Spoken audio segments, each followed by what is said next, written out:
శ్రీ గురుభ్యో నమ. అందరికీ నమస్కారం అండి. సీతారామ ఛానల్కు అందరికీ స్వాగతము. ఈరోజు శ్రీ గురు చరిత్రలోని 7వ అధ్యాయం గురించి తెలుసుకుందాము. శ్రీ గణేశాయ నమ, శ్రీ సరస్వత్యే నమ, శ్రీ గురుభ్యో నమ. నామధారకుడు సిద్ధయోగికి నమస్కరించి, స్వామి, ఈ గోకర్ణ క్షేత్ర మహిమ ఇంకొంచెము విపులంగా వివరించండి. మన దేశంలో ఎన్నో పుణ్యతీర్థాలు ఉండగా శ్రీపాదస్వామి ఈ క్షేత్రాన్ని ఎందుకు ఆశ్రయించారో చెప్పండి అని వేడుకొన్నాడు. అప్పుడు సిద్ధయోగి ఇలా చెప్పారు. పూర్వము ఇక్ష్వాకు వంశంలో మిత్రసహుడను పేరు గల రాజు వేద మార్గ తత్పరుడై రాజ్యాన్ని ధర్మంగా పాలిస్తుండేవాడు. ఒకనాడతడు అడవికి పోయి క్రూర జంతువులను వేటాడుతూ ఒకచోట భయంకరుడైన ఒక రాక్షసుని చూచాడు. రాజు అతని మీద బాణాలు వేయడంతో ఆ రాక్షసుడు నేలకూలి ప్రాణాలు విడుస్తూ తన సోదరిని పిలిచి రాజుపై ప్రతీకారం తీర్చుకోమని ఆదేశించాడు. అతని సోదరుడు తన రాక్షస మాయ చేత ఒక సామాన్య మానవ రూపంలో రాజు వద్దకు వచ్చి ఎంతో వినయంతో అతనికి సేవ చేయసాగాడు. ఒకరోజు ఆ రాజు తన ఇంట పితృశ్రాద్ధానికి వశిష్ఠాది మహర్షులను భోక్తలుగా ఆహ్వానించాడు. ఆనాడు ఆ కపట సేవకుడు వంటలో రహస్యంగా నరమాంసం కలిపాడు. భోజన సమయంలో వశిష్ఠ మహర్షి అది తెలుసుకుని రాజుపై కోపించి, రాజా, నీవు మాకు నిషిద్ధమైన నరమాంసము వడ్డించావు కనుక నీవు బ్రహ్మరాక్షసుడవుతావు అని శపించాడు. ఆ ముని తనను నిష్కారణంగా శపించినందుకు రాజు కోపించి ఆయనకు ప్రతిశాపం ఇవ్వబోతుంటే పతివ్రత అయిన అతని భార్య మదయంతి అడ్డుపడి గురువును శపించబోనడము మహాపాపమని హెచ్చరించి ఆ శాపజాలాన్ని తన పాదాలపైన పోసుకోమని ప్రార్థించింది. రాజు తన కోపాన్ని నిగ్రహించుకొని శాపకల్మషమైన తన చేతిలోని జలాన్ని తన పాదాలపై పోసుకొని వశిష్ఠ శాపం వలన బ్రహ్మ రాక్షసుడై పై కారణంగా కల్మష పాదుడనే పేరు గ్రహించాడు. అప్పుడు శాప విముక్తికై మహారాణి ప్రార్థించగా వశిష్ఠ మహర్షి జాలి చెంది, అమ్మా, నీ భర్తకు 12 సంవత్సరముల తర్వాత బ్రహ్మ రాక్షసత్వము పోతుంది అని ఆశీర్వదించి తమ ఆశ్రమానికి వెళ్ళిపోయారు. అప్పటి నుండి కల్మషపాదుడు ఘోరమైన ఆ అరణ్యంలో నివసిస్తూ అచ్చటి క్రూర జంతువులను మనుషులను పట్టుకొని తింటుండేవాడు. అతని బ్రహ్మ రాక్షస స్వరూపము ఛాయలా అతనినెప్పుడూ వెంటాడుతూ ఉండేది. ఒకసారి అతడొక బ్రాహ్మణ శ్రేష్ఠుని చంపి తిన్నాడు. అందుక బ్రాహ్మణుని భార్య శోకంతో, నీవు వశిష్ఠ శాపము తీరి నీ పూర్వరూపాన్ని పొందాక నన్ను నా భర్తను ఎడబాటు చేసిన పాపానికి భార్యా సంగమము చేస్తే నశిస్తావు అని శపించింది. కొంతకాలానికి వశిష్ఠ శాపము నుండి విముక్తుడైన రాజు తన నగరంలో ప్రవేశించాడు. అతని రాకకై భార్య ఎంతో ఆతృతతో ఎదురు చూస్తూ ఉన్నది.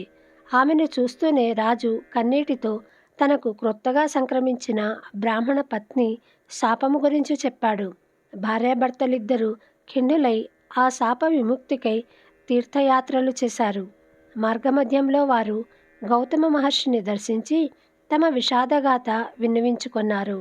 అది విని జాలి చెందిన గౌతమ మహర్షి, రాజా, భయపడవద్దు. పాపాలన్నింటినీ పారద్రోలి అభీష్టాలనిచ్చే పవిత్రమైన గోకర్ణ క్షేత్రముండగా బ్రహ్మహత్య పాతకము నిన్నేమి చేయగలదు? ఆ క్షేత్రంలోని నీరంతా పుణ్యతీర్థమే. అక్కడ శిలలన్నీ శివలింగాలే. ఆ పవిత్ర క్షేత్రంలో మానవులకు పొందరానిదేమున్నది?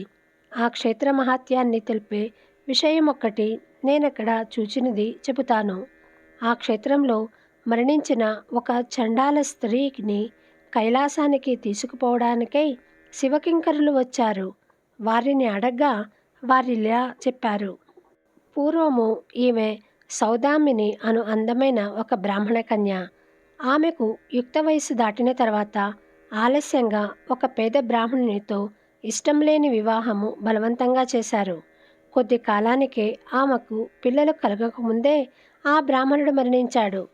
ఆమె కామవశము చేత ఒక కోమిటి వాణిని ఉంచుకున్నది. జారత్వం ఎన్నటికీ దాగదు కదా. త్వరలో ఆ రహస్యము బంధువులందరూ తెలుసుకొని వారామెను వెలివేసి ప్రాయశ్చిత్తము చేసుకున్నారు. అప్పటి నుండి ఆమె నిర్భయంగా ఆ వైశ్యునితో జీవించనారంభించింది. అతని దుస్సాంగత్యంతో మద్యపానానికి కూడా అలవాటు పడింది. ఒకనాడామె కళ్ళు త్రాగిన మైకంలో ఆవు దూడనొకదానిని మేక అనుకొని చంపి దాని తలను మరునాటికని దాచి మిగిలిన దేహాన్ని వండుకొని భుజించింది. మరునాడు వీటుడు రాగానే ఆమె వంట చేయబోయి ఆవుదూడ శిరస్సును చూచి నిజాన్ని కప్పిపుచ్చుతూ అయ్యయ్యో, ఆవుదూడను పులి తినిపోయింది అని వలవలా ఏడ్చింది. ఆమె ఇటువంటి పాపాలు అనేకము చేసి నరకంలో శిక్షలను అనుభవించి కర్మశేషం వలన ఈ జన్మను పొందింది. ఈ జన్మలో ఆమె పుట్టుగ్రుడ్డి కుష్ఠరోగి అయి కొంతకాలం పాటు తన తల్లిదండ్రుల చేత పోషించబడింది. వారు మరణించాక దిక్కులేక ఆకలితో అలమటిస్తూ ఒక శివరాత్రి నాడు అందరినీ భిక్ష కోసము యాచించింది. ఆనాడు అన్నమెవరు వండరు కనుక ఆమె చేతిలో కొద్ది మారేడు దళాలు మాత్రముంచారు. అవి తినడానికి పనికిరావని తలచి ఆమె వాటన్నింటినీ జారవిడిచింది. ఆ బిల్వమంతా ఒక లింగం మీద పడింది. అదే ఆమె చేసిన శివపూజ. ఆ రోజంతా తిండి లభించనందువలన ఆ రాత్రి ఆమెకు నిద్ర రాలేదు. ఈ విధంగా ఆమె ఉపవాసము జాగరణ కూడా చేసినట్లయింది. ఆ రోజంతా ఆమె శివనామ సంకీర్తనము విన్నది. తెలియక చేసిన ఆ వ్రతము వలన ఈమె పుణ్యాత్మురాలైంది. ఇప్పుడు ఈమెను కైలాసానికి తీసుకురమ్మని మమ్ములను శంకరుడు పంపాడు అని చెప్పారు. అప్పుడు ఆ శివదూతలు ఆమె మృతదేహంపై అమృతం చల్లి దేవ విమానము మీద ఆమెను కైలాసానికి తీసుకువెళ్లారు. అబుద్ధిపూర్వకంగా చేసిన ఆమె వ్రతానికే ఇంతటి ఫలితముంటే ఇక మీరు బుద్ధిపూర్వకంగా చేసిన దాని ఫలితము చెప్పతరమా? కనుక ఓ రాజా, నీవు గోకర్ణ క్షేత్రానికి వెళ్ళి మహాబలేశ్వరుణ్ణి సేవించు.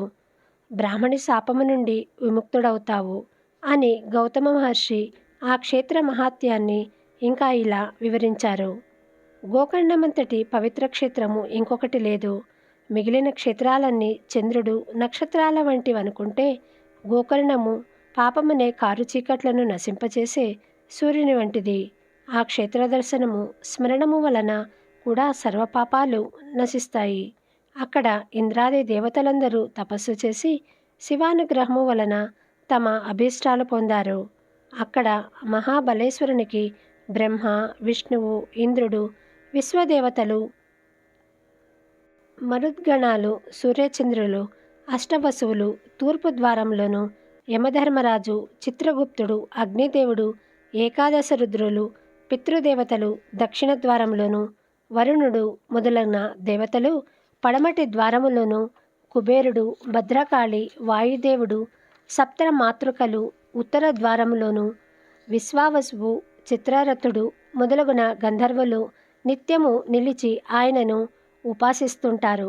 కశ్యపుడు, ఆత్రి, వశిష్ఠుడు, కన్వుడు మొదలగున మునీశ్వరులు కృతయుగంలో, విశ్వామిత్రుడు, జాబాలి, భరద్వాజుడు మొదలగున మహర్షులు, సనక సనందనాది బ్రహ్మ మానసపుత్రులు, నారదాది దేవర్షులు, సిద్ధులు, సాధ్యులు, మునీశ్వరులు, యతులు నిత్యము గోకర్ణేశ్వరుని ఉపాసిస్తున్నారు. రావణుడు మొదలగు రాక్షసులు కూడా ఆ క్షేత్రంలో తపస్సు చేసి శివుని నుండి వరాలు పొందారు. కనుకనే ఆ క్షేత్రంలో చేసిన తపస్సు, ఆధ్యాత్మిక సాధనలు 1,00,000 రెట్లు మంచి ఫలితమిస్తాయి.